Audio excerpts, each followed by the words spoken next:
স্বাগতম জনাইছো সকলোকে ডেইলি অসম 24/7 মই কংকনা দাসে লৈ আহিছো পুৱাৰ বাতৰি কৰোনাত আক্ৰান্ত হল প্ৰাক্তন মুখ্যমন্ত্ৰী তৰুণ গগৈ স্বাস্থ্যৰ বুজ ললে মুখ্যমন্ত্ৰী সোণোৱালে টেলিফোনযোগে প্ৰাক্তন মুখ্যমন্ত্ৰী গৰাকীৰ সৈতে বাৰ্তালাপ কৰে মুখ্যমন্ত্ৰী সৰ্বানন্দ সোণোৱালে তৰুণ গগৈৰ আশু আৰোগ্য কামনা কৰাৰ লগতে চৰকাৰৰ তৰফৰ পৰা সকলো ধৰণৰ সহায় সহযোগিতাৰ আশ্বাস দিয়ে উল্লেখযোগ্য যে বৰ্তমান প্ৰাক্তন মুখ্যমন্ত্ৰী তৰুণ গগৈ গুৱাহাটী চিকিৎসা মহাবিদ্যালয় হাস্পতালত ভৰ্তি কৰোৱা হৈছে স্বাস্থ্যমন্ত্ৰী ডক্টৰ হিমন্ত বিশ্ব শৰ্মাই তৰুণ গগৈৰ আশু আৰোগ্য কামনা কৰাৰ লগতে গগৈৰ চিকিৎসাৰ বাবে এটা বিশেষজ্ঞ চিকিৎসকৰ দল সাজু কৰা হৈছে বুলি ইতিমধ্যে টুইটাৰ যোগে জনাইছে আৰু উদ্বোধন হোৱাৰ দুদিন পিছতে বিকল হৈ পৰিল উত্তৰ গুৱাহাটী সংযোগী ৰোপৱে আৰম্ভণিতে লাগিল কেনা ঢাক ঢোল বজাই মুকলি কৰা দুদিন পিছতে বিকল হৈ পৰিল দেশৰ ভিতৰতে দীৰ্ঘতম উত্তৰ গুৱাহাটী সংযোগী অত্যাধুনিক ৰোপৱে সোমবাৰ স্বাস্থ্যমন্ত্ৰী ডক্টৰ হিমন্ত বিশ্ব শৰ্মা আৰু গুৱাহাটী উন্নয়ন মন্ত্ৰী সিদ্ধাৰ্থ ভট্টাচাৰ্যই মুকলি কৰিছিল ৰোপৱেটো কিন্তু কাৰিকৰী বিজুতিৰ বাবে এতিয়া বিকল হৈ পৰিল ৰোপৱে জানিব পৰা মতে এতিয়া ৰোপৱে মেৰামতিৰ বাবে তৎপৰ হৈ পৰিছে বিভাগীয় কৰ্তৃপক্ষ কিন্তু কেতিয়া আকৌ মুকলি কৰা হ'ব সেয়া নিশ্চিত হোৱা নাই মঙলবাৰৰ দিনটোত অনুৰূপ সমস্যাই দেখা দিছিল প্ৰায় 56 কোটি টকা ব্যয়ৰ নিৰ্মাণ কৰা ৰোপৱেটোত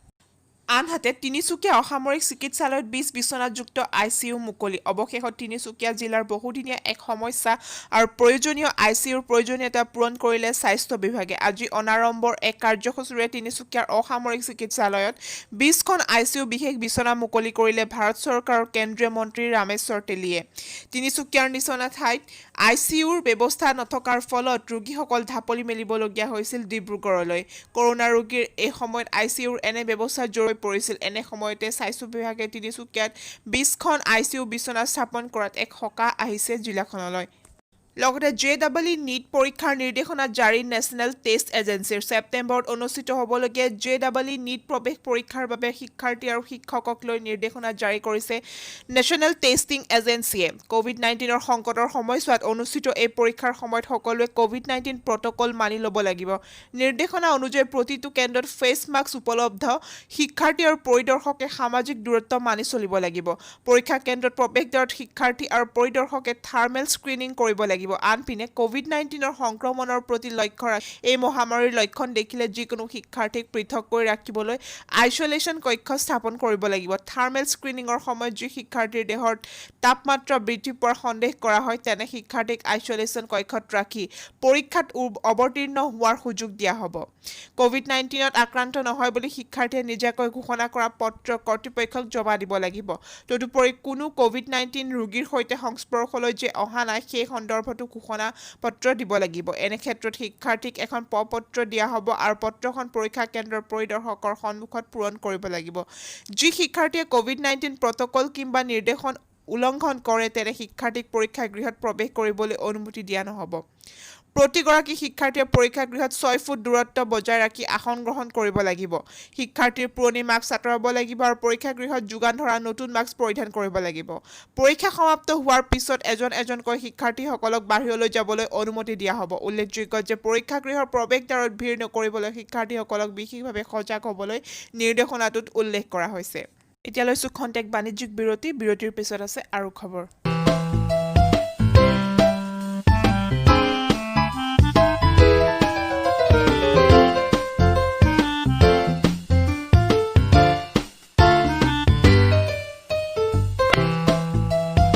হাজাৰজনৰ ভৰসাৰ শিক্ষানুষ্ঠান ITI Indian Technical Institute join it for your bright career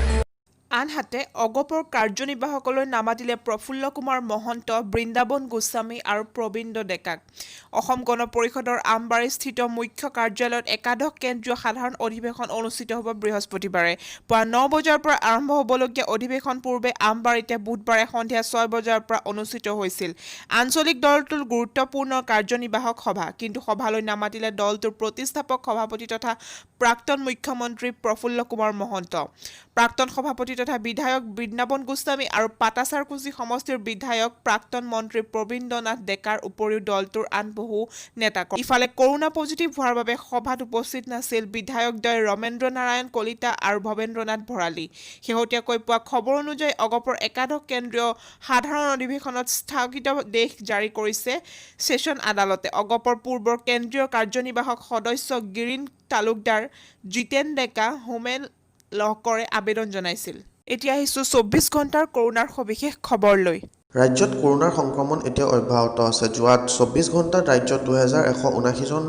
ৰোগীৰ দেহত ধৰা পৰিছে কৰোনাৰ অৱস্থিতি আৰু ইয়াৰে কামৰূপ মেট্ৰৰ 531 জন, ডিব্ৰুগড় জিলাৰ 152 জন, কাছাৰ জিলাৰ 136 জন, যোৰহাট জিলাৰ 134 জন, কামৰূপ ৰুৰেলৰ 122 জন আৰু ইয়াকে লৈ মুঠ কৰোনা আক্ৰান্ত হোৱা ৰোগীৰ সংখ্যা 96,771 জনলৈ বৃদ্ধি পাইছে। লগতে স্বাস্থ্যমন্ত্ৰীগৰাকীয়ে এইটোও জনাইছে টুইট যোগে যে 2148 জন ৰোগী সুস্থ হৈ উঠিছে আৰু তেওঁলোকক ঘৰলৈ যাবলৈ দিয়া হৈছে।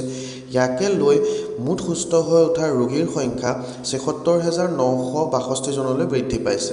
আৰু এতিয়াও সক্ৰিয় হৈ আছে 19,532 জন ৰোগী। লগতে স্বাস্থ্যমন্ত্ৰীগৰাকীয়ে এইটোও জনাইছে যে যোৱা 24 ঘণ্টাত 14 জন ৰোগীয়ে মৃত্যুক সাৱটি লৈছে কৰোনাত আক্ৰান্ত হৈ আৰু তেওঁলোক হৈছে বীৰেন্দ্ৰ কুমাৰ ঘোষ 75 বছৰ কৰিমগঞ্জ জিলা, আজিউদ্দিন আহমেদ 39 বছৰ নলবাৰী জিলা, জিতু চেত্ৰী 36 বছৰ শিৱসাগৰ জিলা, ৰিজাউল হক 62 বছৰ তিনিচুকীয়া জিলা, ৰহিম বৰগোহাঁই 58 বছৰ লখিমপুৰ জিলা, মিণ্টুলাল দে জিলা, হাফিজউদ্দিন আহমেদ 68 বছৰ নগাঁও জিলা, নৃতেন্দ্ৰ চন্দ্ৰ দাস 75 বছৰ কৰিমগঞ্জ জিলা, পংকাজিনী শীল 81 বছৰ কাছাৰ জিলা, শুভ্ৰাংগু চন্দা 76 বছৰ কাছাৰ জিলা, অনু শৰ্মা 75 বছৰ গোলাঘাট জিলা, আব্দুল জব্বৰ 50 বছৰ হোজাই জিলা, শ্ৰীৰাম বৈশ্য 65 বছৰ নলবাৰী জিলা আৰু দীপক ভৌমিক 61 বছৰ কামৰূপ মেট্ৰ'। ইয়াকে লৈ মুঠ কৰোনাত আক্ৰান্ত হোৱা ৰোগীৰ সংখ্যা 274 জনলৈ বৃদ্ধি পাইছে।